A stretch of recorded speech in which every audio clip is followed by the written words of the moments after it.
فلا أقسم بمواقع النجوم وإنه لقسم لو تعلمون عظيم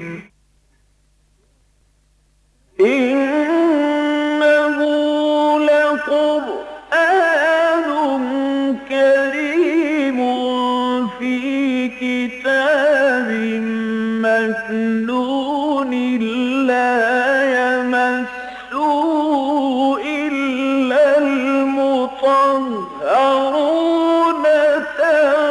تنزيل من رب العالمين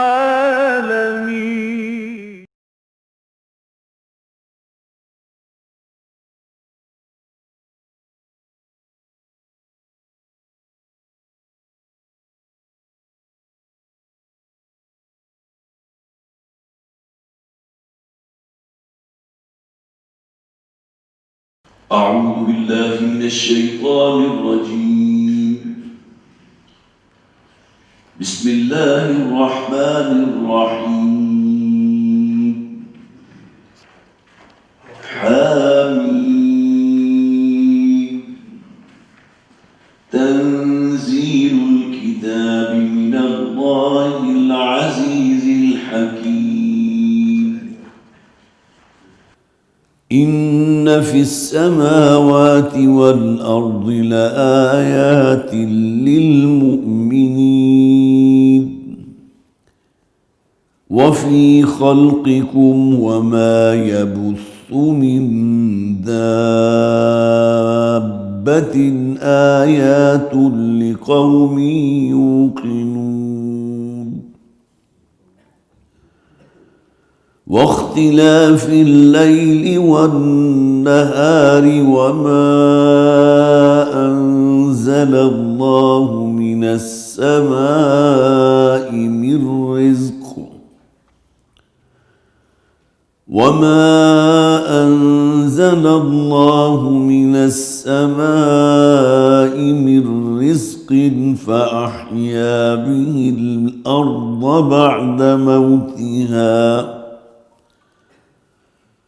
فأحيا به الأرض بعد موتها وتصريف الرياح آيات لقوم يعقلون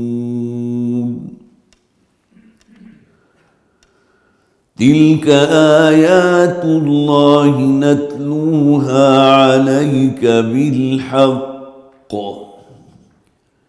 فبأي حديث بعد الله وآياته يؤمنون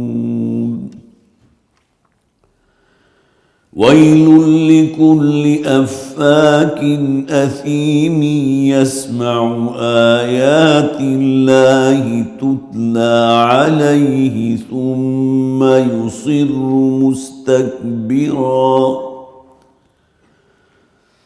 ثم يصر مستكبرا كأن لم يسمعها فبشره بعذاب أليم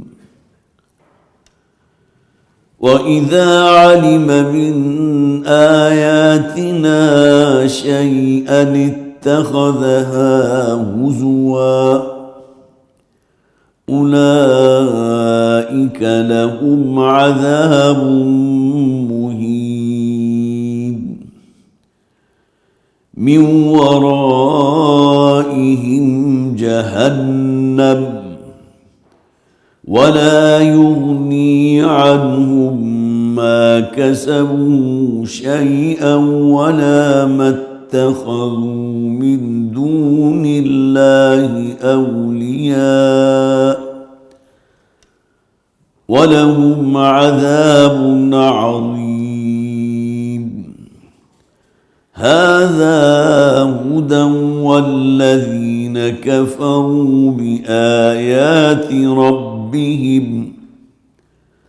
والذين كفروا بآيات ربهم ربهم لهم عذاب من رجز أليم صدق الله العظيم رب اشرح لي صدري ويسر لي أمري واحلل عقدة من لساني يفقهوا قولي اللهم ألهمنا رشدنا وأعذنا من شرور أنفسنا. اولاً تو جو 2 اتواریں گزشتہ گزری ہیں اس میں میری غیر حاضری رہی. ایک تو پلینڈ غیر حاضری تھی جس کا میں نے پہلے بتا بھی دیا تھا، اور ایک غیر حاضری جو ہے وہ فلائٹ کینسل ہونے کی وجہ سے ہو گئی. سورہ جاسیہ ہمیں انشاءاللہ آج اس کا مطالعہ شروع کرنا ہے، لیکن اس سے پہلے کہ اس سورت کا مطالعہ شروع کریں چند باتیں پھر ذہن میں تازہ کر لیجئے. قرآن حکیم میں اس وقت ہم 6ٹھی منزل پر ہیں. جو منازل 7 طے کی گئیں، اور جیسا کہ میں نے پہلے بھی بارہا عرض کیا ہے، وہ اسی غرض سے ہے کہ کوئی شخص ایک منزل روزانہ پڑھے تو 1 ہفتے میں قرآن حکیم کی تلاوت مکمل ہو جائے. لیکن مکی اور مدنی صورتوں کے جو گروپ ہیں وہ بھی تعداد میں 7 ہی ہیں، لیکن اس اعتبار سے دیکھا جائے تو ہم مکی مدنی صورتوں کے 5ویں گروپ پر ہیں. منزل 6ٹھی ہے لیکن 5واں گروپ ہے، اور اس گروپ میں 13 مکی صورتیں تھیں، سورہ سبا سے لے کر سورہ احقاف تک. اسی میں اب سیکنڈ لاسٹ صورت ہے سورہ جاسیہ جس کا آج ہم مطالعہ شروع کر رہے ہیں. اس کے بعد یہ 13 مکی صورتیں، آپ کہہ سکتے ہیں یہ بھی بہت خوبصورت گلدستہ ہے مکی صورتوں کا، وہ مکمل ہوگا. اور اس کے بعد پھر 3 مدنی صورتیں ہیں، سورہ محمد، سورہ فتح اور سورہ حجرات. اب یہ صورتیں جو ہمارے زیر مطالعہ ہیں، اس میں 7 صورتیں وہ ہیں جن کا آغاز حامیم سے ہوا. گویا کہ 13 میں سے 7 صورتیں، لہٰذا انہیں عام طور پر حوامیم کہا جاتا ہے. وہ صورتیں جو حامیم کے الفاظ سے شروع ہوئی، حروف مقطعات ہیں. اس کے بارے میں مزید کچھ عرض کرنے کی ضرورت نہیں ہے، صرف میں کنٹراسٹ کے طور پر سامنے رکھنا چاہ رہا ہوں کہ جو مدنی صورتوں کا سب سے خوبصورت دستہ ہے اس میں 5 صورتیں وہ ہیں جو اللہ کی تسبیح سے شروع ہوئی. سبح للہ ما فی السماوات و ما فی الارض، یا یسبح للہ ما فی السماوات و ما فی الارض. انہیں المسبحات کہتے ہیں. جس طرح ان صورتوں کو حوامیم کہتے ہیں، اسی طرح وہ صورتیں جن کا آغاز اللہ کی تسبیح سے ہوا انہیں المسبحات کہا جاتا ہے. یہاں خاص طور پر ڈاکٹر صاحب کی وہ بات میں آپ کے سامنے رکھنا چاہ رہا ہوں، اللہ تعالیٰ ان کو غریق رحمت فرمائے. وہ کہتے تھے کہ مسبحات میں جو سب سے جامع صورت ہے وہ ام المسبحات ہے، سورۃ الحدید. اور اسی طرح ان حوامیم کے اندر جو سب سے جامع صورت ہے وہ سورہ شورا ہے.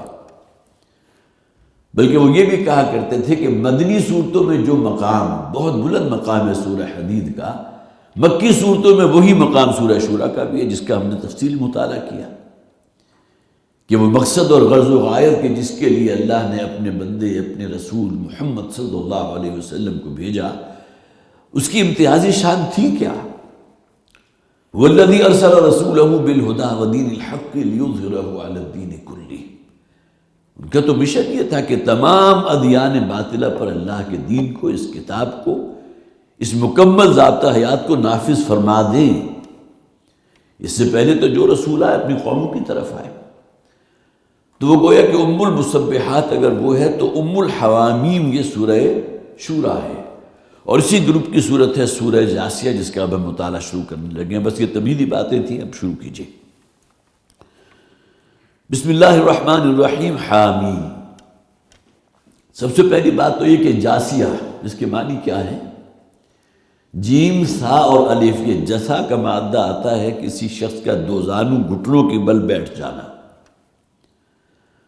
اور اسی سورہ مبارکہ کی 28ویں آیت ہے کہ جس میں یہ الفاظ موجود ہیں وَتَرَى كُلَّ أُمَّةٍ جَاسِيَةٍ. جس دن تم دیکھو گے کہ ہر گروہ یا ہر امت جو ہے وہ گھٹنوں کے بل 2 زانو بیٹھی ہو گئی. معلوم ہوا یہ میدان حشر کا نقشہ کھینچ دیا گیا، اور وہاں اللہ تعالیٰ نے حضرت آدم سے لے کر اور حضرت محمد تک صلی اللہ علیہ وسلم جن انبیاء اور رسولوں کو بھیجا جو ان کی امتیں تھیں.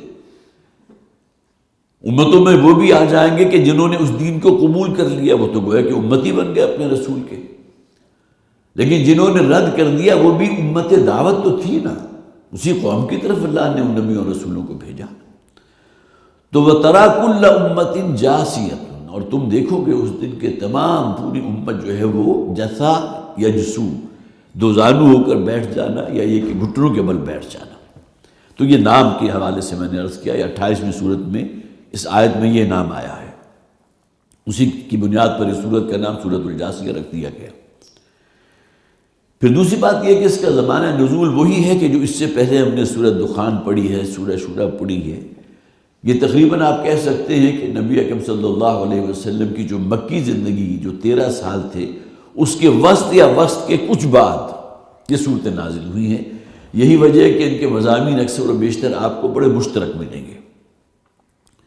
ایک تو مکی صورتوں کا اسلوب ہے کہ توحید کا اثبات ہے، پھر آیات آفاقی اور آیات انفسی جو ہے اس کا بیان ہے، پھر یہ کہ ان لوگوں کی طرف سے جس طرح رد کیا جا رہا تھا اس بات کو، اور مختلف اعتراضات کیے جا رہے تھے کہ کلام شاید محمد کا اپنا کلام ہے صلی اللہ علیہ وسلم، یا آپ نے کہیں سے کوئی ڈکٹیشن حاصل کر لی ہے، کسی کو بہت بڑا یہودی عالم ہے کہ جس سے آپ جو ہے کچھ پوچھ کر باتیں جو تورات میں ہیں، تورات تو آپ نے نہیں پڑھی تھی، تو وہی باتیں تورات کی جو ہے یہاں ہمارے سامنے آ کر رکھ دیتے ہیں کہ اللہ نے یہ آیات مجھ پر نازل کی، معاذ اللہ ثم معاذ اللہ۔ یہ ان کا جو اپنا انداز ہے، میں اس انداز میں بات کر رہا ہوں، لہٰذا پہلی جو دوسری آیت ہے اسی میں اس بات کو واضح کر دیا گیا۔ تو مکی صورتوں کے وہ تمام اسالیب بھی آپ کو یہاں بڑے نمایاں نظر آ جائیں گے۔ اس سورہ مبارکہ میں کل 3 رکوعوں پر مشتمل یہ صورت ہے۔ حامیم حروف مقطعات ہیں، تنزیل الکتاب من اللہ العزیز الحکیم، اس کتاب کا نازل کیا جانا ہے اللہ کی طرف سے جو العزیز ہے الحکیم ہے۔ تنزیل اور انزال کے میں بارہا بات جو ہے آپ کے سامنے رکھ چکا، اب تو آپ کو یاد بھی ہو چکی ہوگی کہ انزال ہے کسی شے کا یک بارگی نازل کر دیا جانا۔ انا انزلناہ فی لیلۃ القدر، ہم نے اس قرآن کو نازل کیا لیلۃ القدر میں، وہ ایک شب ہے، خاص شب ہے۔ اگرچہ بعض تعبیرات یہ بھی کی گئی ہیں کہ قرآن حکیم کا نزول ہوا تھا لیلۃ القدر میں اس اعتبار سے کہ آغاز ہوا تھا وحی کا، بعد اس کے لیے کوئی پائے ثبوت کوئی بات نہیں پہنچی، لیکن عموماً یہی کہا جاتا ہے کہ اللہ تعالیٰ نے لوح محفوظ سے سمائے دنیا تک اس قرآن کو نازل کر دیا لیلۃ القدر میں، یا جیسا کہ ہم نے پچھلی صورت میں پڑھا سورہ دخان میں لیلۃ مبارکہ۔ تو من اللہ العزیز الحکیم، لہذا یہ بات تم اپنے ذہنوں سے نکال دو، جیسا کہ تم کہتے ہیں یقولون تقولہ بل لا یؤمنون، کہتے یہ ہے کہ یہ قرآن اصل میں محمد صلی اللہ علیہ وسلم کا اپنا من شدہ کلام ہے، من گھڑ کلام ہے، یا یہ کہ آپ نے کہیں سے ڈکٹیشن لے لی ہے، ایسی بات نہیں ہے، بلکہ یہ اس ذات کا کلام ہے جو اللہ ہے، جو العزیز ہے، بہت طاقت والا ہے، زبردست ہے، بالادست ہے، الحکیم ہے، کمال حکمت والا ہے۔ تو جس کے پاس قوت ہوگی، جس کے پاس بالادستی ہوگی، جس کے پاس اختیار ہوگا، تو اسے لازم ہے کہ اپنے اس اختیار کے حکمت کے ساتھ استعمال کرے۔ تو اکثر و بیشتر قرآن حکیم میں عزیز الحکیم جو ہے 20 مرتبہ ساتھ ساتھ آیا۔ یہ نہ سمجھنا کہ اس کا کوئی کام جو ہے حکمت کے سے خالی ہے یا حکمت کے بغیر ہے، بلکہ اس کا وہ اختیار اور اس کی وہ قوت جو ہے اس کا اظہار ہوتا ہے حکمت کے ساتھ۔ ان فی السماوات والارض لآیات للمؤمنین، یہ تنزیل کے لفظ کے بارے میں پھر عرض کر دوں کہ انزال اور تنزیل میں بس یہی فرق ہے۔ تنزیل حضور پر جستہ جستہ قرآن کا نازل ہونا، تقریباً 21-22 برس کا عرصہ جو ہے بیتا ہے، جس میں قرآن حکیم جو ہے سورہ علق کی ابتدائی 5 آیات سے لے کر اور پھر سورہ مائدہ کی وہ آیہ مبارکہ الیوم اکملت لکم دینکم واتممت علیکم نعمتی ورضیت لکم الاسلام دینا، گمان غالب یہ ہے کہ شاید وہ آخری آیت ہے کہ جو حضور پر نازل ہوئی، تو یہ پورا دورانیہ جو ہے وہ تقریباً بن جاتا ہے 22 برس کے قریب، 22-22.5 برس کے قریب۔ تو گویا کہ انزال وہ ہوا اور تنزیل یہ ہے جستہ جستہ حالات کے مطابق قرآن حکیم جو ہے وہ نازل ہوا حضور پر صلی اللہ علیہ وسلم۔ اور اس میں بھی خاص حکمت کیا تھی؟ لِنُثَبِّتَ بِهِ فُؤَادَكَ، یک بار کی اگر ہم نازل کر دیتے نبی اکرم صلی اللہ علیہ وسلم کے قلب مبارک پر، تو آپ اس کا تحمل نہیں فرما سکتے تھے۔ آپ کو معلوم ہے نا قرآن میں موجود ہے لو انزلنا هذا القرآن على جبل لرأيته خاشعا متصدعا من خشیۃ اللہ، اگر ہم اس قرآن کو کسی پہاڑ پر نازل کر دیتے تو وہ پھٹ جاتا، دب جاتا اللہ کے خوف اور خشیت کی وجہ سے۔ لہذا قرآن نے اس بات کو بھی بیان فرما دیا، لِنُثَبِّتَ بِهِ فُؤَادَكَ، اس قرآن حکیم کا آہستہ آہستہ نازل کیا جانا حضور پر، اس کی اصل حکمت یہ ہے کہ اللہ تعالیٰ حضور کے دل کو ثبات عطا فرمانا چاہتے ہیں تاکہ آپ کا دل اس کا تحمل کر سکے، اسے برداشت کر سکے۔ إِنَّ فِي السَّمَاوَاتِ وَالْأَرْضِ لَآيَاتٍ لِّلْمُؤْمِنِينَ، یقیناً ان آسمانوں، یہ فضا اور اس کی پناہیاں جہاں تک آپ پہنچ جائیں، اب تک ہماری رسائی کہاں تک ہو سکی، والارض، یہ زمین جو تمہارے قدموں تلے ہے، لآیات للمؤمنین، بڑی عظیم نشانیاں موجود ہیں اہل ایمان کے لیے، جن کے اندر کوئی رمق تو موجود ہو نا، کوئی سوچنے کا، کوئی تفکر کا مادہ تو موجود ہو۔ اس کائنات پر تو غور کرو، کتنی وسیع و عریض کائنات ہے۔ جب قرآن حکیم نازل ہو رہا تھا تو شاید یہ سمجھا جاتا ہو کہ سورج جو ہے ایک چراغ ہے جو اللہ تعالیٰ روشن کر دیتا ہے، صبح طلوع ہوتا ہے، پھر جو ہے اس کی روشنی بڑھتی رہتی ہے، اور وہ ممکن ہے کہ چند کوس کے فاصلے کے اوپر کسی رسی سے لٹکا ہوا ہے۔ اس زمانے میں شاید اس حد تک کی بات ہوگی، لیکن اب جب ہم دیکھتے ہیں اس کائنات کی وسعت کو دیکھتے ہیں تو سورج کیا بلکہ پوری گلیکسی کے جس کے اندر ہماری یہ زمین جو ہے ایک ذرے سے کے برابر حیثیت نہیں رکھتی، اس کا بھی اس کائنات کے ساتھ کوئی ریشو پروپورشن نہیں، اتنی وسیع و عریض کائنات۔ تو ان فی السماوات والارض لآیات للمؤمنین، اس میں تو بڑی نشانیاں موجود ہیں۔ پھر خاص طور پر جو تمہارے اپنے مشاہدے کی چیزیں ہیں، آگے ذکر بھی آ جائے گا کہ دن اور رات ہے، سورج کا طلوع ہونا ہے، سورج کا غروب ہونا ہے۔ ایسا نہیں ہے کہ رات جس طرح آپ نے کسی بلب کو آف کر دیا تو اچانک اندھیرا چھا جائے، بلکہ رات بھی بتدریج آتی ہے، سورج ڈھلتا ہے، آہستہ آہستہ روشنی کم ہوتی ہے، پھر بالکل جب سورج غروب ہونے کے قریب ہوتا ہے تو شفق کے اوپر صرف روشنی باقی رہ جاتی ہے۔ یہ تمام چیزیں کس کے اختیار میں ہیں؟ کون کر رہا ہے؟ اگر یک بارگی ہی اچانک اندھیرا ہو جاتا تو کیسے ممکن تھا کہ کوئی شخص جو ہے یہاں کوئی کام کر سکتا؟ یا یہ کہ اچانک ہی یک بار بھی سورج جو ہے بالکل نصف النہار پر اچانک شاید جو ہے وہ رونما ہو جاتا، جس طرح کہ گویا کہ لاکھوں یا کروڑوں ڈگری جو ہے اس کا آپ نے واٹ کا کوئی بلب اچانک روشن کر دیا ہو، بلکہ یہ اللہ تعالیٰ کی حکمت ہے، اللہ تعالیٰ کی خاص تدبیر ہے، اس کا بنایا ہوا نظام ہے کہ سورج طلوع ہوتا ہے، آہستہ آہستہ بڑھتا ہے تاکہ تم اسے برداشت کر سکو، پھر نصف النہار پر پہنچتا ہے، پھر یہی سورج ہے تمہاری فصلوں کو پکا رہا ہے، پھر ہواؤں کے چلنا ہے، ہوا اپنے دوش پر کتنے بادل اٹھا کر لا رہی ہے، اور ٹنوں پانی جو ہے ان بادلوں کے ذریعے تمہاری زمین کے اوپر برستا ہے۔ یہ تمام چیزیں کیا ہیں؟ لآیات للمؤمنین، یہ ایمان والوں کے لیے نشانیاں ہیں۔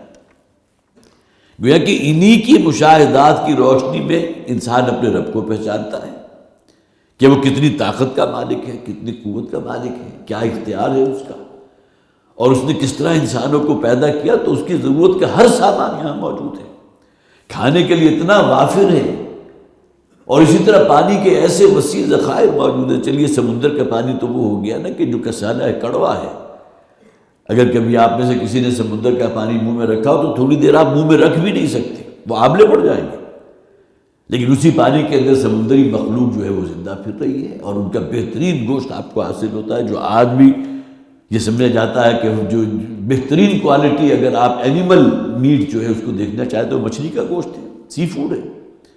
تو یہ تمام چیزیں آخر انسان کی نگاہوں کو کھولنے والی نہیں ہے کہ وہ اس ذات کی قدرت کا اندازہ کرے جس نے انسان کے لیے یہ کچھ پیدا کر دیا ہے۔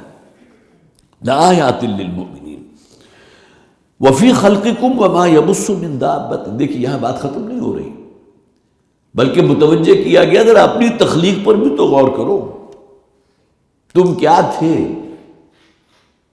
آج سے 70 برس پہلے تو میرا کوئی وجود نہیں تھا، آج اگر میں 64 برس کا ہوں تو اس سے پہلے میں کہاں تھا؟ تو اپنی تخلیق پر غور کرو، کیا خود بخود پیدا ہو گئے؟ انتم تخلقونہ ام نحن الخالقون، کیا اپنے آپ کو تم نے خود پیدا کیا ہے، یا وہ نطفہ کے جو ٹپکایا گیا تھا اس کو مکمل ایک انسانی مرد یا عورت جو ہے اس کے وہ بچے کی شکل میں تبدیل کرنے والی کوئی تمہاری اپنی قوت تھی، تمہارا اپنا اختیار تھا؟ ام نحن الخالقون، یا یہ کوشچن مارک کہ ہم ہیں کہ جو پیدا کرنے والے ہیں۔ تو وفی خلقکم، خود تمہاری اپنی تخلیق میں، اور پھر یہ تم صرف ظاہری تخلیق کی بات کر رہا ہے، وہ ہمارے دل ہمارے جسم کے اندر جو سسٹمز ہیں، جو فیکٹریز کام کر رہی ہیں۔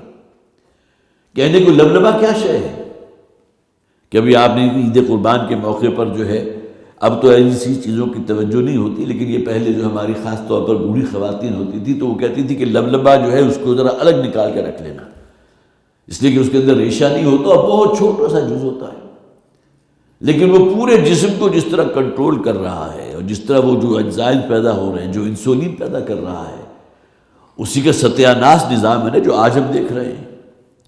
ہمارا لائف سٹائل تبدیل ہو گیا، ہمارے کھانے پینے کی جو پرائرٹیز تبدیل ہو گئی، جس کی وجہ سے وہ بیچارہ لبلبا جو ہے کہاں تک کام کرے گا، کام چھوڑ جاتا ہے، نتیجتاً بلڈ گلوکوز لیول ہائی ہو گیا، ڈائبٹیز ہے، اس کی پھر بہت سی جو ہے کمپلیکیشنز پیدا ہو جاتی ہیں۔ تو تمہارا اپنا جسمانی نظام اگر تم اسی پر فوکس کرو گے تو اللہ تعالیٰ کی معرفت کی بڑی بڑی نشانیاں تم پر واضح ہوں گی۔ یہ روزانہ جو ہمیں نیند آ جاتی ہے، قرآن حکیم میں سورہ روم کے اندر فرمایا گیا وَمِنْ آیَاتِهِ مَنَامُكُمْ بِاللَّيْلِ، اس کی بڑی نشانیوں میں سے یہ ہے کہ روزانہ تم رات کو سو جاتے ہو۔ وہ کون سا سوئچ ہے انسان کے دماغ میں جو اللہ تعالیٰ آف کر دیتا ہے تم سو جاتے ہو؟ اور جس کو نیند نہیں آتی اس سے پوچھئے کیسے کیسے جتن اسے کرنے پڑتے ہیں، کیسی کیسی ادویات کا سہارا لینا پڑتا ہے۔ ایک دوائی شروع کی، معلوم ہوا اس کی ڈوز بڑھتے بڑھتے وہاں تک پہنچ گئی کہ وہ اب اثر نہیں کر رہی ہے، دوسری دوائی شروع کر رہے ہیں۔ تو من آیاتی منامکم باللیل، رات کو جو تم سوتے ہو اس پہ بھی اللہ کی معرفت کی بڑی نشانیاں ہوتی ہیں۔ تو جو بہت چھوٹی چھوٹی سی باتیں میں نے آپ کے سامنے رکھی، یہ ہمارا دل جو دھڑک رہا ہے، جو 1 منٹ میں 75 مرتبہ دھڑکتا ہے، اس کی اگر آپ روز کی دھڑکن نکالیں تو لاکھوں تک پہنچ جائے گی۔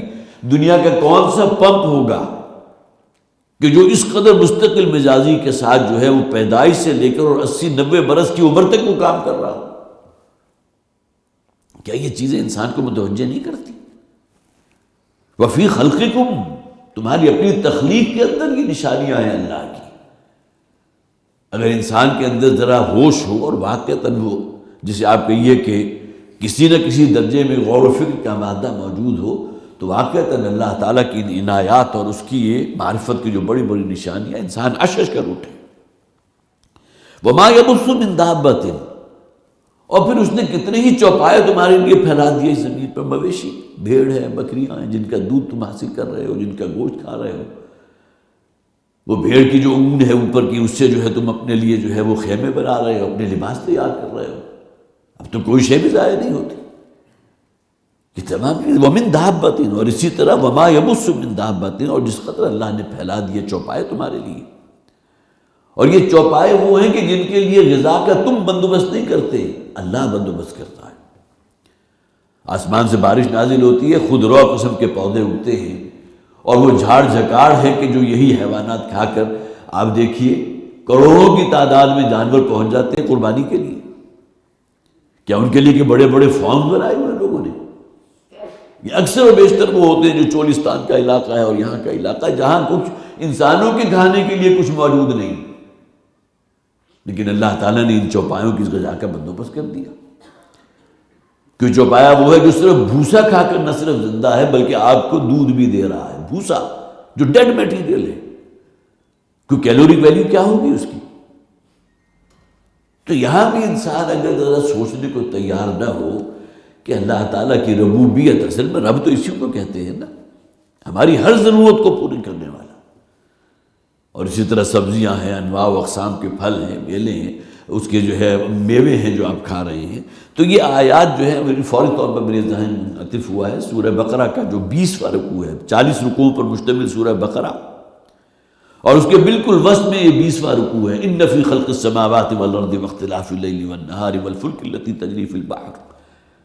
یہ 9 بڑی بڑی مشاہدات جو تم کرتے ہو اس کا ذکر اس ایک آیت میں کیا گیا۔ یہ زمین پیدا کی ہے، آسمان پیدا کیا، تمہارے لیے رات بنائی تاکہ تم سکون حاصل کر سکو، دن کو روشن بنا دیا تاکہ تم کام کر سکو، محنت کر سکو، اپنے لیے کوئی معاش کا بندوبست کر سکو۔ والفلک التی تجری فی البحر بما ينفع الناس، اور پھر ہواؤں کو چلا دیا جو تمہارے بڑے بڑے بادمانی جہازوں کو دھکیلتی ہوئی اپنے منزلوں کی طرف لیے جا رہی ہیں، سمندر کا سینہ چیرتی ہوئی۔ بما ينفع الناس وما انزل اللہ من السماء من ماء، پھر آسمان سے یہ ماء مبارک اللہ نے نازل فرمایا، یہ بارش، فاحیا به الارض بعد موتها، اور یہی بارش ہے کہ جو مردہ زمین کے اندر زندگی پیدا کر دیتا ہے۔ وتصریف الریاح، اور یہ ہواؤں کا چلنا، والسحاب المسخر بین السماء والارض، اور آسمان اور زمین کے درمیان یہ بادلوں کی کتنی موٹی طے ہے کہ جو ہم نے جما دی ہے، جو تم تک وہ سمندری پانی کو انتہائی، کون سا آپ کا جو ہے وہ پلانٹ ہوگا کہ جو سمندری پانی کو اس طرح انتہائی مائع مبارک بنا کر آپ کے لیے پیش کر دے۔ ڈیسیلینیشن پلانٹس لگائے ہیں، ان پر کروڑوں نہیں اربوں کا خرچہ ہوتا ہے، ان کی پروڈکشن ہے کیا؟ سمندری پانی کو پینے کے قابل بنانے کے لیے کیا کچھ جتن کرنے پڑتے ہیں، اور یہاں اللہ تعالیٰ نے جو نظام بنایا ہے کہ یہی پانی بخارات کی شکل میں اٹھتا ہے، بادل بنتے ہیں، اور پھر وہ ٹنوں وزنی پانی جو ہے وہ بادلوں کے دوش پر، گویا کہ بادل اپنے کاندھوں پر اٹھائے ہوئے وہ اللہ کے حکم سے جہاں جاتے ہیں وہاں جا کر زمین کو سیراب کرتے ہیں۔ وہاں جو مال مویشی ہیں ان کے لیے روزی کا بندوبست اللہ کرتا ہے، اسی طرح انسانوں کے لیے روزی کا بندوبست کرتا ہے۔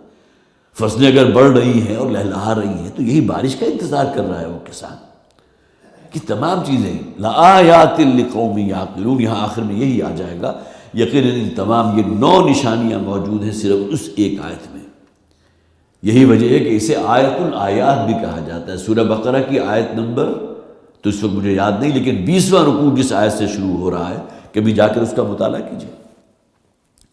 تو وفی خلقکم وما یبث من دابۃ آیات لقوم یوقنون، دیکھیے پہلے آیا تھا لآیات للمؤمنین، ایمان مان لینا، تسلیم کر لینا، اگرچہ اس میں دل کا یقین بھی شامل ہوتا ہے، لیکن الگ سے اگر یوقنون آیا تو یہ تو گویا کہ اس سے اوپر کا درجہ آ گیا نا۔ اس میں اصل میں عبرت کی نشانیاں ہیں، اس میں بڑی نصیحت ہے، بڑی یاد دہانی ہے ان لوگوں کے لیے جن کے دلوں میں وہ یقین والا ایمان ہے، یوقنون، جو یقین رکھتے ہیں اللہ پر۔ یہی ایمان ہے نا جو ترقی کرتے ہوئے یقین کے درجے کو پہنچتا ہے۔ وبالآخرۃ ہم یوقنون، جیسا کہ سورہ بقرہ میں فرمایا گیا، آخرت پر تو اس درجے کا ایمان درکار ہے جو یقین کے درجے کا ہو۔ اگر یہ ہوگا تو پھر تمہاری جو ہے شخصیت کے اندر بھی نکھار پیدا ہوگا، تمہارے اندر جو ہے وہ سیرت اور کردار پیدا ہوگی جو قرآن چاہتا ہے۔ واختلاف اللیل والنہار، اسی طرح یہ رات کا دن کے پیچھے چلے آنا اور دن کا رات کے پیچھے چلے آنا، اور اس میں دن کا کبھی چھوٹے ہو جانا، کبھی بڑے ہو جانا، رات کا کبھی بہت مختصر رہ جانا گرمیوں میں اور کبھی سردیوں میں بڑا طویل ہو جانا۔ اس کی حکمت خواہ ہمیں سمجھ میں آئے نہ آئے، لیکن یقیناً اللہ تعالیٰ فعل الحکم لا یخلو عن الحکمہ، اللہ سے بڑھ کر الحکیم کون ہوگا؟ لہذا فرمایا گیا کہ جو بھی حکیم شخص ہے اس کا کوئی کام حکمت کے بغیر نہیں ہوتا۔ تو آج ہمیں خواب بات سمجھ میں نہ، اسی طرح موسمی تغیرات ہیں۔ اب یہ بارش برسنے کا موسم ہے، اب یہ خزاں آ گئی ہے، کبھی گرمی ہے، کبھی سردی ہے، یہ تمام چیزیں آخر کسی کے کنٹرول کی ہے، اپنے کنٹرول میں ہے نا۔ اگر وقت کے اوپر بارش نہ برسے تو دہقان بیچارہ کیا کرے گا؟ جو محنت اس نے کی ہے، جو بیج اس نے خریدا ہے، جو کوئی فرٹیلائزر اس میں ڈالا ہے، جو کام اس نے کیا، ہر شے حقارت قرار دی، ختم ہو جائے گی۔ تو واختلاف اللیل والنہار، اسی طرح رات اور دن کا اختلاف، اس اعتبار سے بھی اختلاف ہے کہ دن روشن ہے اور رات تاریک ہے۔ اور وہی بات میں نے جیسا کہ عرض کیا، ایک آپ نے دیکھا ہوتا ہے ڈمر ہوتا ہے کہ جو اپنی فل کیپیسٹی پہ جائے گا تو پوری روشنی آپ کو دے گا، جیسے جیسے آپ کم کریں گے تو روشنی اس کی کم ہوتی چلی جائے گی۔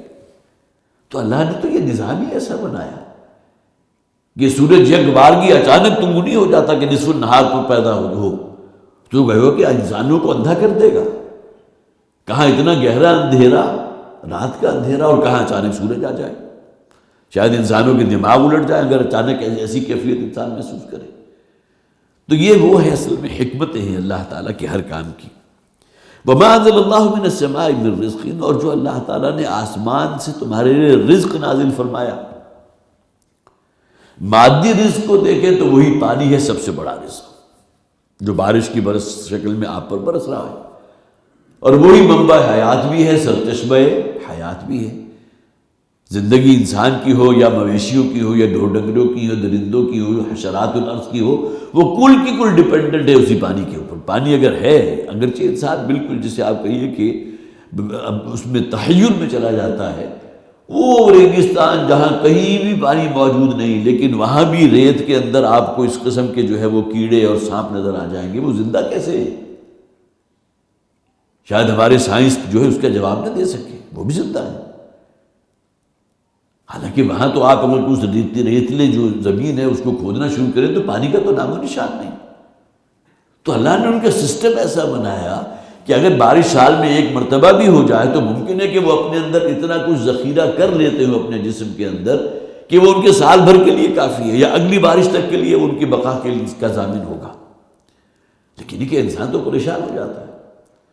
جس طرح ایک مرتبہ میں نے اپنا تجربہ ایک بتایا تھا، میں کراچی سے لاہور سفر کر رہا تھا بذریعہ ٹرین، تو ایک صاحب جو کہیں بلوچستان کے رہنے والے تھے وہ ہمارے اسی ڈبے میں تھے، تو ایسے ذکر چلا تو انہوں نے کہا جی کہ اب میں آپ کو اپنا واقعہ بتاتا ہوں۔ تو انہوں نے کہا کہ ہم ایک علاقے سے گزر رہے تھے، ایک شخص تھا مقامی جو وہیں کا رہنے والا تھا، وہ ہمارے ساتھ جاتے جاتے اچانک رکا اور ایک پتھر تھا، اتنا بڑا پتھر گول سا، اس کو ہاتھ میں پکڑ لیا، اس کو تھوڑا سا کھنکنا کے دیکھا اور اس کے بعد کہا اب دیکھو اس میں سے کیا نکلتا ہے۔ اس پتھر کو توڑا تو اس کے اندر سے ایک زندہ کیڑا برآمد ہو گیا۔ حالانکہ پتھر کے جس کے پانی کیسے اس تک پہنچا، کیسے وہ زندہ ہے، انسانی عقل تو اس کا جواب نہیں دے سکتی، لیکن وہ صاحب جو خود موجود تھے کہتے میں نے اپنے آنکھوں سے دیکھا وہ زندہ کیڑا اس پتھر کے اندر موجود ہے۔ تو یہ نظام وہ ہے کہ جہاں انسان کی جسے آپ کہیے نا عقل بالکل جواب دے جاتی ہے، جس کا کوئی جواب اس کے پاس نہیں۔ اگرچہ عروج آدم خاکی سے انجم سے میں جاتے ہیں، کہاں تک پہنچ گیا یہ آدم خاکی، لیکن یہ کہ بہرحال بعض جگہ اتنا مجبور ہے کہ معلوم ہوتا ہے کہ اپنی ذات ہی کے اندر جو ہے اگر وہ غور و فکر کرے تو سینکڑوں نہیں ہزاروں سوالات ایسے ہیں جس کا اس کے پاس کوئی جواب موجود نہیں۔ واختلاف اللیل والنہار وما انزل اللہ من السماء من رزق، یہ آسمان کا رزق، یہ پانی ہے۔ فاحیا به الارض بعد موتها، یہاں بعض حضرات نے یہ بھی کہا کہ آسمان ہی سے رزق آتا ہے ہماری روح کے لیے۔ یہ کلام اللہ رزق ہے نا، اصل غذا تو یہ ہے۔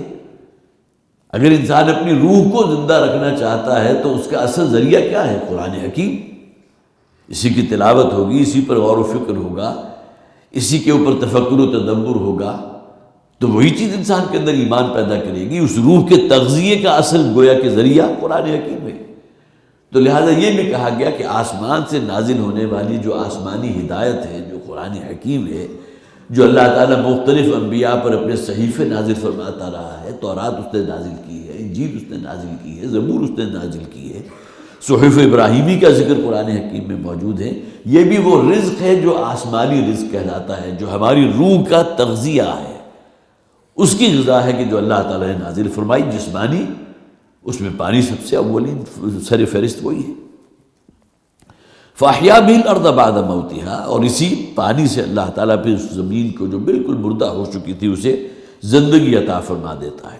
اب معلوم ہوتا ہے یہاں بڑی چلت پھرت بھی ہے، انواع و اقسام کی حشرات الارض آپ کو نظر آ رہے ہیں، پھر خضرا قسم کے پودے جو ہیں وہ آپ کو نظر آ رہے ہیں، اور ایسے ایسے خوبصورت پھول آپ جا کر پہاڑوں میں دیکھیں گے کہ جس کو کسی نے کاشت تو نہیں کیا، لیکن وہ ایسے پھول جو ہے وہ کارپٹ کی شکل کے اندر وہاں موجود ہے کہ انسان کی عقل دنگ رہ جاتی ہے ان تمام چیزوں کو دیکھتے ہوئے۔ فاحیا به الارض بعد موتها، اور پھر یہ کہ اس زمین کو اللہ نے زندہ کیا اس کے بعد کہ وہ مردہ ہو چکی تھی اسی پانی کے ذریعے۔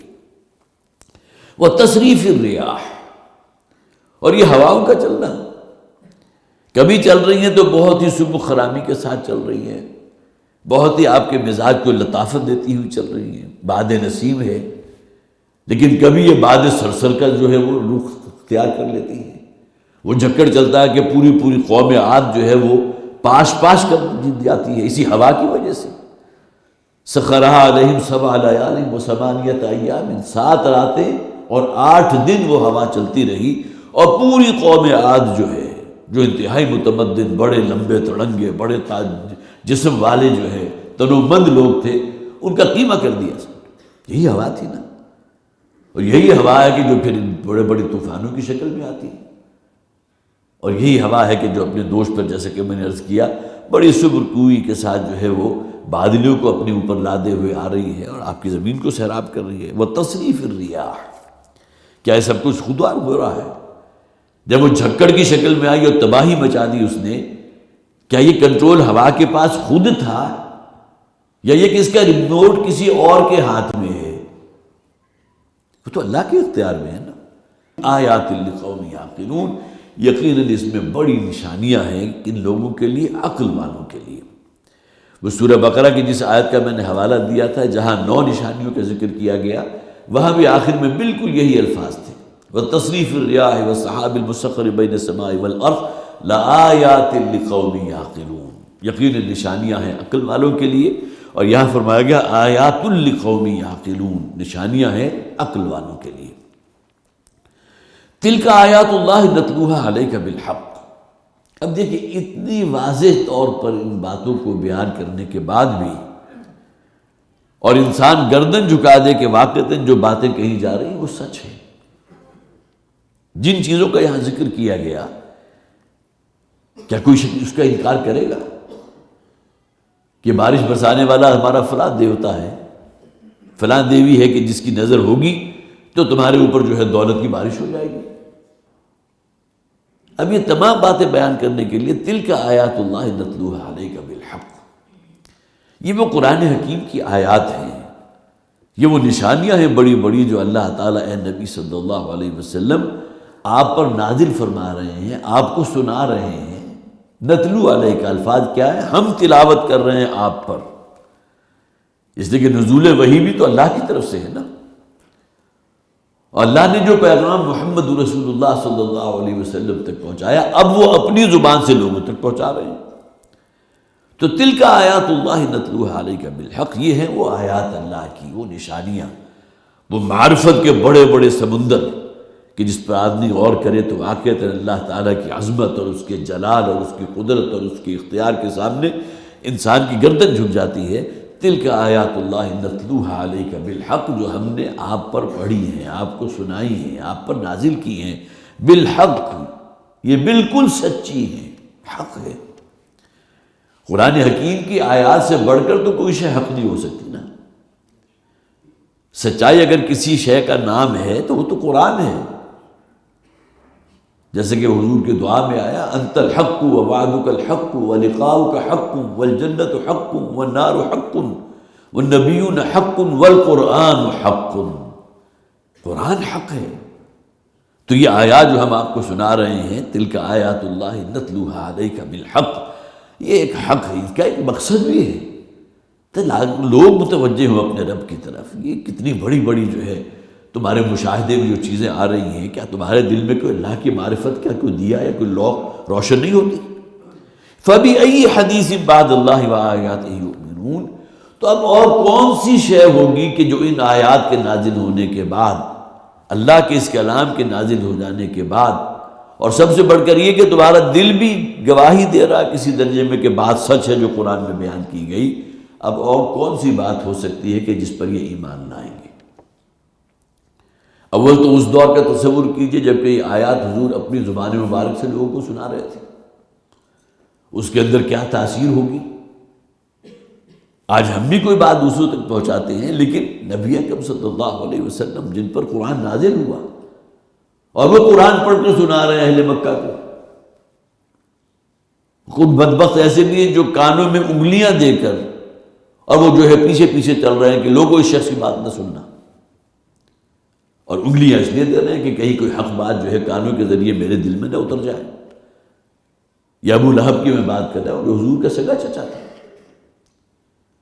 حضرت حمزہ رضی اللہ تعالیٰ عنہ بھی تو ہے نا، جو داد شجاعت انہوں نے دی اور حضور کے ساتھ جو ان کے تعلقات ہیں، پھر یہ کہ حضور کے دست و بازو بنے ہیں، اسد اللہ، اللہ کے شیر، سید الشہداء، یہ بھی تمام القابات ہیں کہ جو انہیں دیے گئے۔ تو فَبِأَيِّ حَدِيثٍ بَعْدَ اللَّهِ وَآيَاتِهِ يُؤْمِنُونَ، تو اللہ کے ان آیات اور اللہ کے اس بیان کے بعد اور کون سی شے ہوگی کہ جس پر یہ ایمان لائیں گے۔ سورہ مرسلات کے آخر میں بھی بالکل یہی الفاظ آئے ہیں، فَبِأَيِّ حَدِيثٍ بَعْدَهُ يُؤْمِنُونَ۔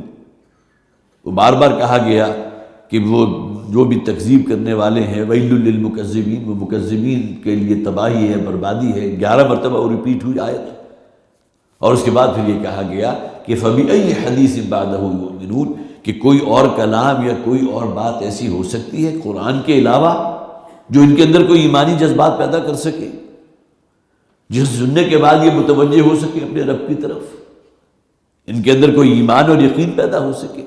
تو فَبِأَيِّ حَدِيثٍ بَعْدَ اللَّهِ وَآيَاتِهِ يُؤْمِنُونَ وَيْلٌ لِّكُلِّ أَفَّاكٍ أَثِيمٍ، تباہی اور بربادی ہے اس شخص کے لیے جو افاک ہے۔ افک، من گڑھت بات، بے بنیاد بات، اس کا ترجمہ جو ہے یہاں تک کیا گیا جھوٹا شخص، اور افاق کے اندر گویا کہ لفظی طور پر ہی اس کے اندر کہ مبالغہ موجود ہے کہ انتہائی جھوٹا شخص۔ گویا کہ قرآن کے نزدیک جھوٹا شخص وہ ہے کہ جس نے قرآن کی آیات کو جھٹلا دیا۔ آیات کا ذکر ہو رہا ہے نا، کتنی مرتبہ لفظ آیت ہم نے پڑھا، لآیات للمؤمنین، لآیات لقوم یوقنون، لآیات لقوم یعقلون۔ یہ سب کچھ سننے کے باوجود بھی اگر کوئی شخص آگے نہیں بڑھ رہا اور یہ ٹس سے مس ہونے کو تیار نہیں ہے تو اس کے معنی کیا ہوئے؟ وَيْلٌ لِّكُلِّ أَفَّاكٍ، اس سے بڑا جھوٹا شخص کوئی نہیں۔ اور سب سے بڑھ کر بات یہ کہ اگر انسان کا دل بھی گواہی دے، وہ اپنی زبان سے تو نہیں کہے گا، اس لیے کہ زبان سے اگر اس نے کہیں کوئی کلمہ شہادت ادا کر دیا تو پھر تو محمد کے غلاموں میں داخل ہو گیا صلی اللہ علیہ وسلم۔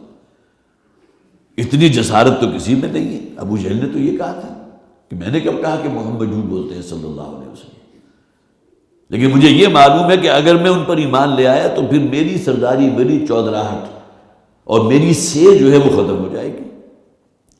سب سے بڑا جسے آپ کہیں نا خدا تو انسان کے اندر موجود ہے، اس کا نفس ہے، اس کی انانیت ہے۔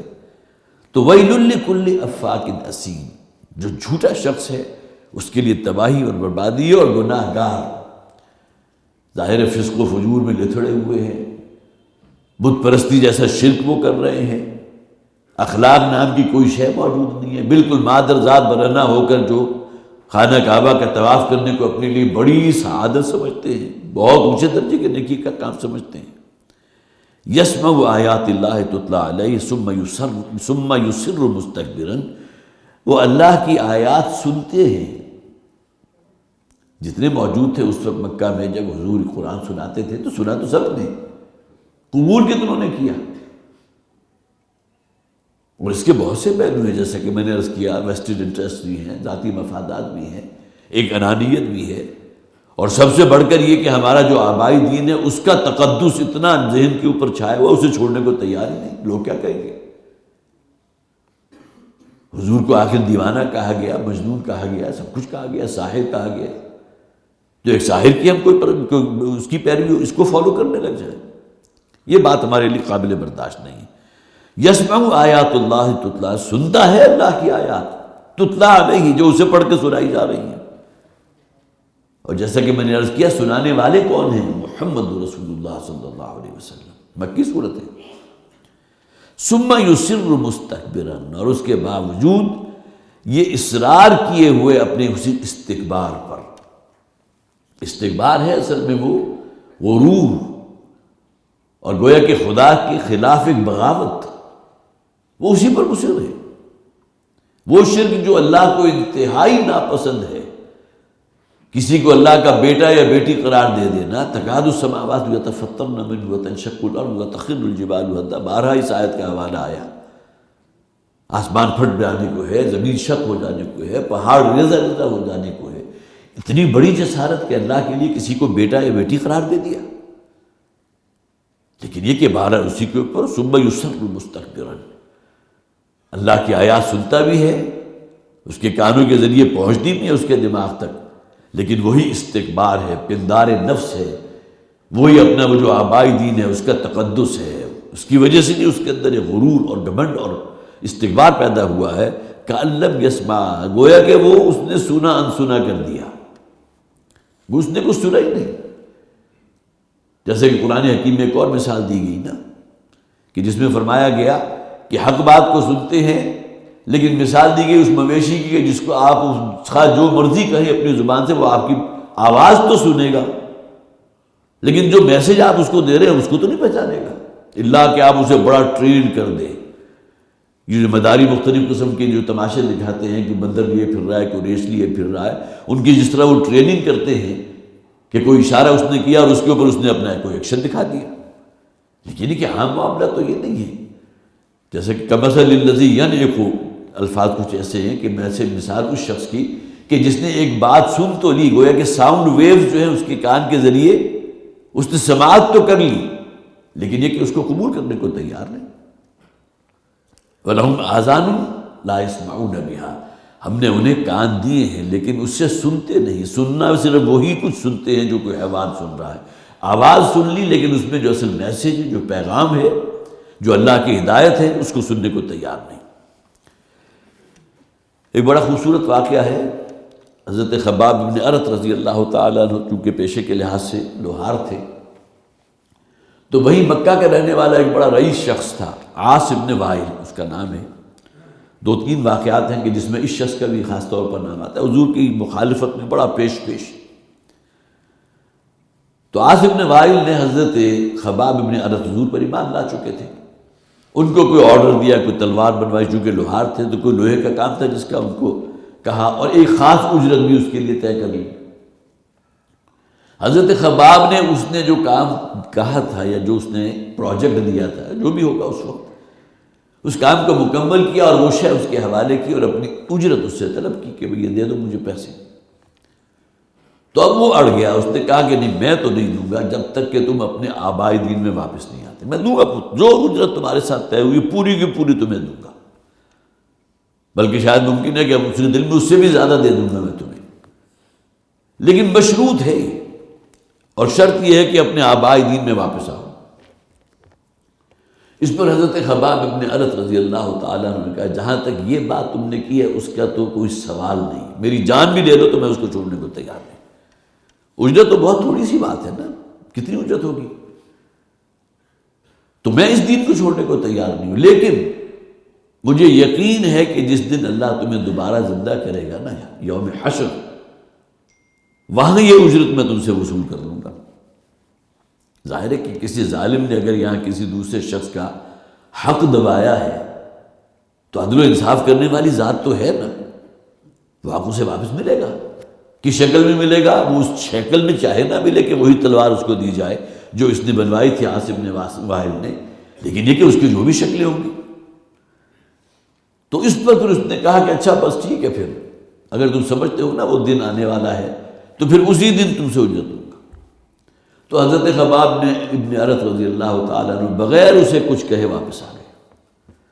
تو گویا کہ یہ ہے کہ ایک تمسخر کا انداز بھی، ثم یصر مستکبرا، نہ صرف یہ کہ وہ پندار نفس ہے بلکہ وہ جو ان کا آبائی دین ہے اس کے اوپر اس درجے جازم ہے کہ ان میں اتنا استکبار پیدا ہو چکا ہے کہ کوئی حرکت بھی ان سے بعید نہیں۔ اور یہی عاص بن وائل تھا، ایک موقع پر کہیں قبرستان سے گزر رہا تھا، وہاں اس نے کسی شخص کی جو کوئی لاش زمین میں دفن کی ہوگی، بعض اوقات ہوتی ہے وہ کوئی جانور جو ہے وہ لاش کا گوشت تو اس نے کھا لیا، ہڈی وہیں پھینک دی۔ ایک ہڈی تھی جو بڑی بھربھری سی تھی کہ ذرا زور سے اگر آپ اس کو دبائیں تو وہ بھربھری سی ہڈی تھی، اس کو کہیں سے وہ ملی اور اس کے شیطانی دماغ میں ایک خیال آیا، حضور کے پاس گیا اور جا کے سوال کیا، حضور کیا آپ اس بات کو مانتے ہیں یا یہ کہ آپ جس بات کہہ رہے ہیں کیا وہ اسی طرح ہے کہ اللہ تعالیٰ اس بھربھری ہڈی میں جس کا اب کوئی اور وجود باقی نہیں، صرف ایک چھوٹا سا ٹکڑا ہے کسی شخص کا جسے مرے ہوئے بھی ممکن ہے کوئی 50 برس بیت چکے ہیں اور ہڈی بھی اس کی بھربھری ہو چکی ہے، کیا اس میں پھر دوبارہ جان پیدا کر دے گا؟ اب یہ بھی انداز تھا خاص طور پر ضد کرنے والا انداز ہے کہ حضور کے جواب کے تو یہی ہے کہ اللہ تعالیٰ تو ہر شے پر قادر ہے، وہ تو تمام انسانوں کو زندہ کر دے گا، لیکن اپنی طرف سے کوئی دقیقہ فروغ گزاشت نہیں چھوڑتے تھے کہ نبی اکرم صلی اللہ علیہ وسلم کے سامنے وہ استکبار والی روش جو ہے اس کو نمایاں نہ کرے۔ کأن لم یسمعھا، اور اس کے بعد استکبار پیدا ہوتا ہے ان کے اندر، گویا کہ اس نے وہ بات اللہ کی آیات سنی ہی نہیں۔ فبشرہ بعذاب علیم، تو اے نبی صلی اللہ علیہ وسلم ایسے لوگوں کو تو یا اس شخص کو جس کا طرز عمل یہ ہے اسے تو بہت دردناک عذاب کی خوشخبری سنا دیجیے۔ یہاں یہ 8 آیات اس سورہ مبارکہ مکمل ہوئی، ہمارا وقت بھی مکمل ہو چکا ہے۔ اللہ تعالی ہمیں خاص طور پر جن آیات کا ہم نے لآیات لقوم یعقلون، لآیات لقوم یتفکرون، لآیات لقوم یوقنون، جو بھی الفاظ ہم نے پڑھے ہیں، اللہ تعالی ہمیں اس اعتبار سے ایمان کی دولت عطا فرمائے۔ بارک اللہ لی ولکم فی القرآن العظیم ونفعنی وإیاکم بالآیات والذکر الحکیم۔